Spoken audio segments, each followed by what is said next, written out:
Hello and good day sa inyong lahat. Ito ang inyong daddy na nagbabalik sa panibagong tips and tricks dito sa ating larong MU New Dawn.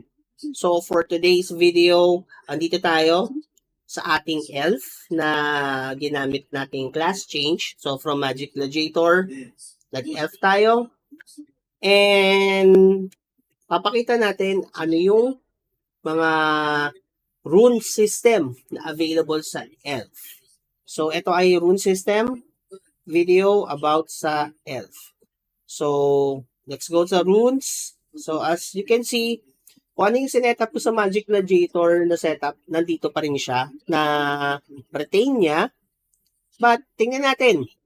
So, multi-shot enhancement level 3 na rin. The last 2 shot of the quint shot have a 2% increased double attack rate and 15.4 double attack damage.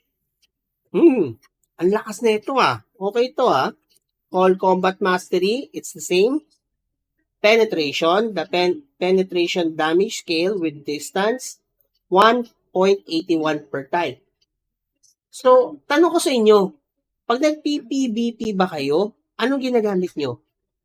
Multi-shot? Quint shot?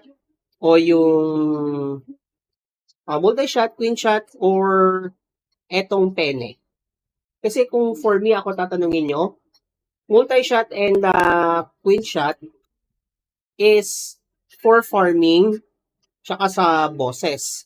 Yun yung ginagamit doon. Then yung penetration is ginagamit for PvP talaga yun. Kasi tingnan nyo naman, with distance and penetration damage scales. Mas malayo, mas malakas. So, dapat ang ginagamit yung pang PvP talaga is penetration.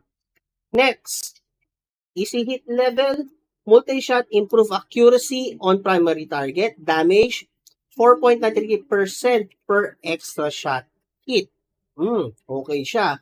Remember, lahat to ay passive skills. Arrow shot advancement, freezing arrow evolution, target emits icy shockwaves to nearby enemies, reducing their healing received. Wow! Okay, yung ice arrow, nakakapag-lock na rin ng healing. So, naturally, yung Breath of Revival, pwede ma-reduce niya. So, sa Breath of Revival, yung normally iba green or blue, ito red sa elf. So, same, it's the same. Weakness. On hit, reduce the target damage dealt by 16% for 3 seconds. Maximum of 5 stocks. Okay, this is good. Slow and vulnerable. Summon creatures attacking slowed or immobilized target deals an additional na. Wow! Okay, ayos to ah. Ice arrow enhancement, freezing arrow damage and applies 10% slow. This is good. Saka tong armor break. So yung rune skill ng elf is mainly for build siya for PvP din. If I'm correct, kasi imagine nyo, pang crowd control,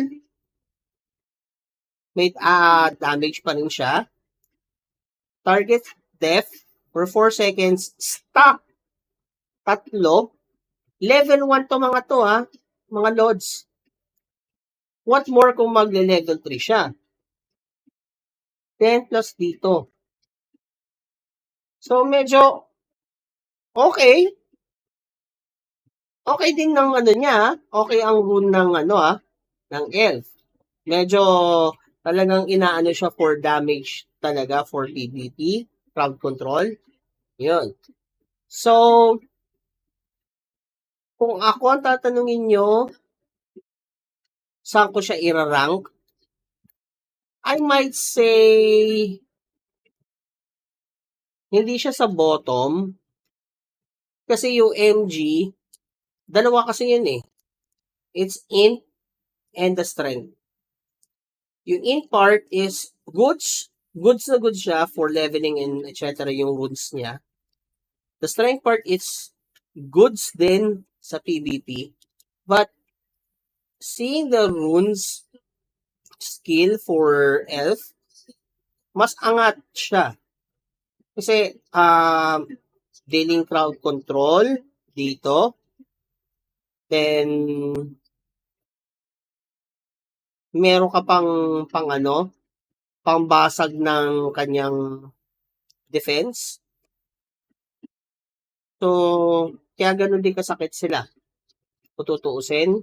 Pero, nangunguna pa rin yung sa akin is for me, my opinion is the Summoner and Dark Wizard for the RB6 rune system. Kasi sila yung pinaka nag-benefit talaga doon kasi napakaganda nung enhancement ng skills nila, ng passive skills.